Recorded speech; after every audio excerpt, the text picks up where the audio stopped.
Hello, everyone. So for today's Coffee and Conservation, we are going to be going over the history and impact of Earth Day. So every year on April 22nd, we celebrate Earth Day. No matter what day of the week, you can always count on it being the 22nd. This annual holiday is to commemorate all of the environmental work that has been done and brings attention to continued efforts that are necessary for our Earth. So now we're going to be looking at what really set the stage for Earth Day and made it possible for so many people to become involved. And so we attribute this a lot to Rachel Carson's book, Silent Spring, that was published in 1962. It focused a lot on highlighting how public health and the environment are related. And so it looked at dichloro-diphenyl trichloroethylene, which is also known as DDT, and the effects that this insecticide had on humans.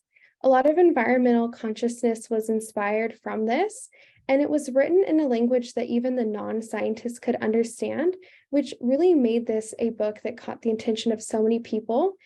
And featured here is Rachel Carson. And because it was a bit controversial, since a lot of people did not like what she wrote, including any industry that would have been profiting off DDT, it was just very everybody heard about it. And so 600,000 copies were sold over the world in the first year. So this had a lot of influence. And so in 1970, when the Earth Day actually started, it was because of US Senator Gaylord Nelson. He was a Wisconsin senator, but he saw the oil spill near Santa Barbara in 1962, all of the news around it, and he really knew that he had to do something about it. He had always been environmentally conscious, but hadn't done much work in it until this time. So with Pete McCloskey as his co-chair, he decided that something needed to be done this year. And so the reason why April 22nd was chosen was to grab the attention of students. He wanted to combine the anti-war protests with now a new concern for the air and the earth. And so it was between spring break and finals, which meant that he hoped that a lot of students would become involved. So the original plan was to have teach-ins on college campuses. And then when activist Dennis Hayes was brought in to kind of oversee Earth Day, he thought that this was an event that could really influence the entire nation. And so he brought in an 85-member staff, and together they publicized Earth Day events all over the country. That first Earth Day, 20 million Americans were involved, which was 10% of the population. All right, so here we're going to see some documents from that time, which is super neat. We have the Penn State University, what they had sent out about Earth Day. So you can see that they had classes, they had community events, and then this was, of course, a very newsworthy event. So following the 22nd, we then saw a lot of newspaper articles on it as well. And so really everybody was reporting on this, and it kind of took over the nation. So we can see the influence that this carried, and we definitely know now that as we continue to celebrate Earth Day, it really had a lot of influence. So can anyone guess some of the acts that kind of came out of this response to Earth Day? Maybe like more cleanups and stuff. Yeah, so I'm sure we definitely saw a lot of things like that. We do have some specific acts that were put in place by the government.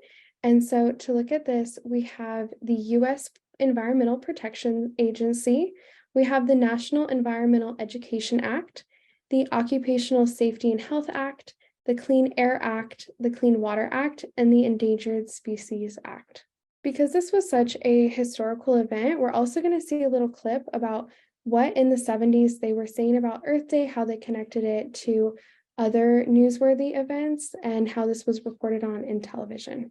Planet is threatened with destruction, and we who live in it with death.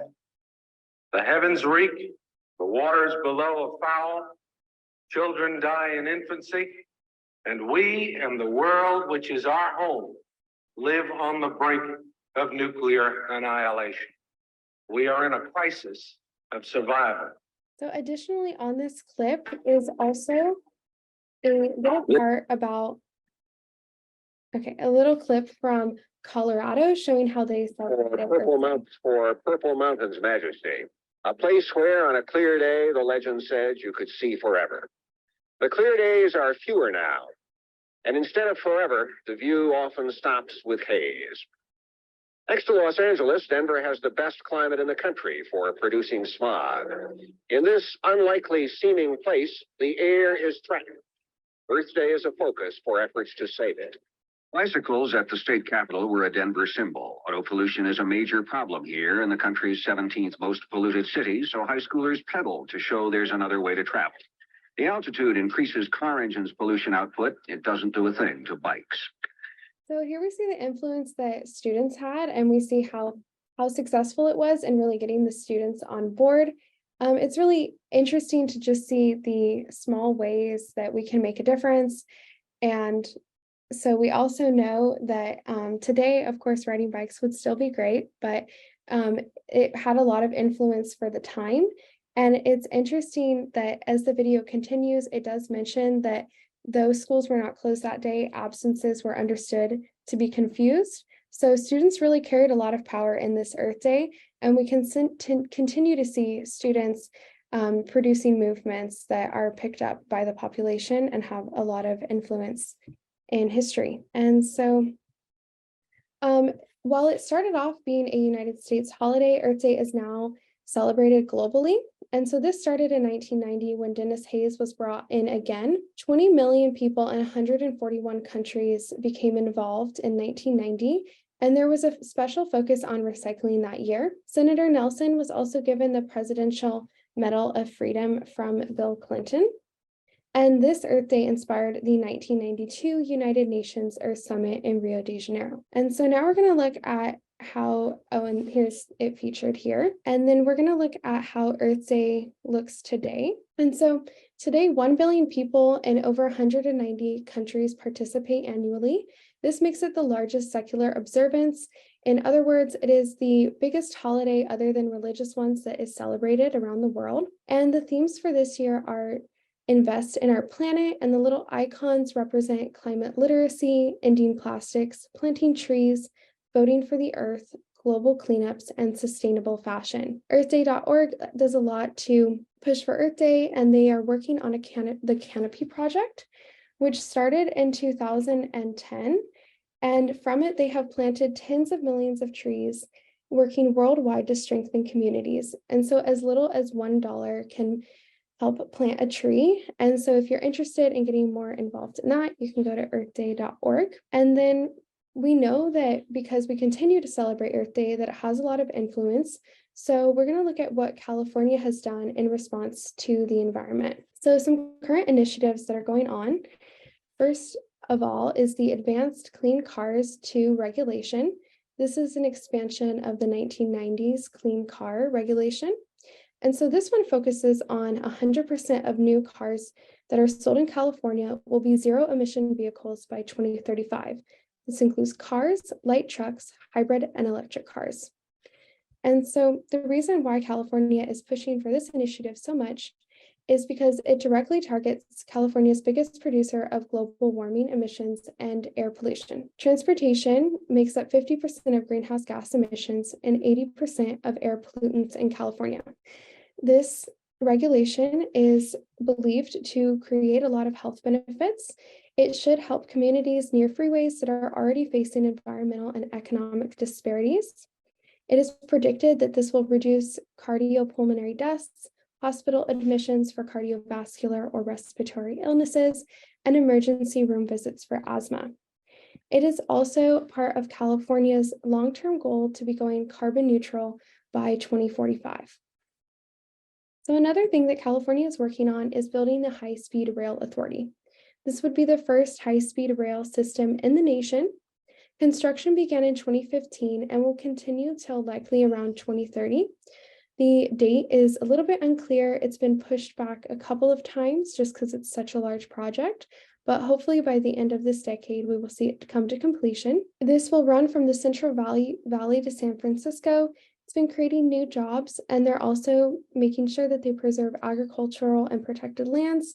However, this does have some controversy around it, as some people think that not enough Californians will use it, making it not worth it because it costs so much money. So I have a question for everyone here. Would you use mass transit if it was available to you? Actually from the Central Valley. And I know a lot of people that work in the Bay. So specifically for that, I think it would be great. I know I would use it. I know a lot of people that would as well. Yeah, that's awesome. I think it's definitely exciting, the potential of it to be able to travel so efficiently. Okay, and so the last initiative we're going to be looking at is the 30 times 30. So this is discussing how by 2030, California has decided to conserve 30% of land and 30% of coastal waters. This is part of the executive order N8220. By conserve, this one focuses on, it's defined to durably protect and manage to support functional ecosystems, both intact and restored, and the species that rely on them. So this is supported by a lot of people, but there's also some controversy around this initiative as well, including an article written by Jennifer Hernandez called California's Racist Conservation Fantasy. This focuses on how this initiative distracts from and hurts efforts to improve the housing crisis for non-white people. The argument here is that California has a lot of population that we need to house, and we already have a lot of land that is preserved. And so it's focusing on how other states should be preserving more, since California is also already kind of at a leader here in preserving land. If you are interested in learning more about this initiative, we do have a full video up on OC Habitat's YouTube where you can learn more about it. Okay, so now we're going to talk about how we can celebrate. And so we know that we can celebrate Earth Day not just on the 22nd, but every day. And so one way that we can become involved is to volunteer for different places. As an OC Habitats intern, I'm going to highlight some of the work that we do here. So this is our website. And if you're interested in joining our crew, you can go to the Get Involved tab and then click on joining the crew or volunteering. And so here are some of the different programs that we do here at OC Habitats that you might be interested in becoming involved in. So first of all, we have our habitat education programs. This can be we do these at schools, public, private, homeschool. We also do Girl Scout programs, guided hikes, outreach programs, and we put up educational content on our website and social media. So here we're really focused on educating the public, giving people information and resources, and providing fun activities to become involved. We also do restorations. So this will include removing invasive species or planting native ones. So we do this at Huntington Beach Wetlands Conservancy, at Newport Back Bay with Project Grow, at Turtle Rock Nature Center in Irvine, and we also work with the city of Santa Ana. So the last thing I'm going to focus on is our habitat monitoring.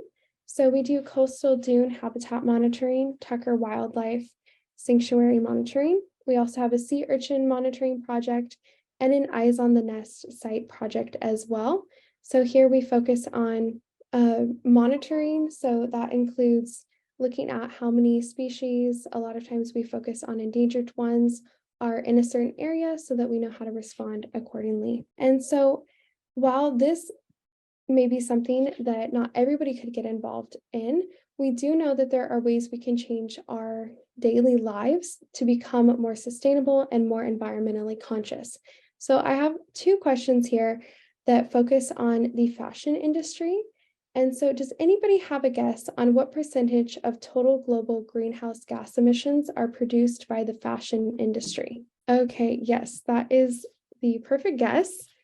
So EarthDay.org talks about how it is responsible for 8 to 10% of global greenhouse gas emissions. And if it does not accelerate its response to climate change, by 2030, it will produce twice the volume of emissions required to align with the Paris Agreement global warming targets.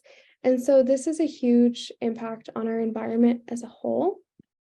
And our next question is, which of the following fabric releases microplastics when it's washed? Polyester. Yes, correct. It is polyester. So polyester, along with other synthetic fabrics, they release microplastics when they're washed, and about 35% of microplastic pollution in the oceans which is over 2 million tons of microfibers enter the ocean each year and are attributed to fabrics like these. And so we do have a lot of information on our YouTube at OC Habitats about sustainable shopping. And so we're going to watch just a quick little clip from this video on fast fashion. What is fast fashion? So here we have the definition: an approach to the design, creation, and marketing of clothing fashions that emphasizes making fashion trends quickly and cheaply available to consumers. So that's a dictionary definition, but it basically just means that popular retail brands operate with the goal of mass producing cheap items that constantly create or fuel new trends. And this encourages people to feel compelled to buy new items and throw away old ones as much as possible in order to keep that company profiting. Most companies which sell new clothing for relatively low prices would be considered fast fashion. She goes on to mention brands like Adidas, Zara, Puma, Forever 21, and Shein, all falling into the fast fashion genre. And so if you're interested in learning a lot more about this, What we is do fast have fashion? the YouTube link here as well that you can go and research later. And so to look a little bit more about this, what can we do in response to fast fashion? Well, one of the best things we can do is to thrift things or upcycle things and donate. And so this way we're not buying new clothes, but rather ones that have already been used and loved. We can also look for ways to revamp our own wardrobe. And so that would be where the upcycling falls into. But of course, sometimes we do want to buy new things. And in this case, it is great if we can buy something with a fair trade or B Corp logo. And so what this means is that this product is, it means that it has been clarified to be an environmentally conscious and to be a product that does not use slave labor in any part of the production process. And so it's important to look at the labels. We learned that like polyester is a material to avoid. And so along with the fast fashion, we want to avoid buying for those trends and using and loving what we have. And so currently, OC Habitats has a partnership with Buffalo Exchange called Tokens for Bags. And this is running until the end of June this year. It's located in the lab in Costa Mesa, California. So if you find yourself over in this area and you bring your own reusable bags to the store, then they will give you tokens and you can place those tokens in a box supporting your favorite fundraiser or favorite nonprofit.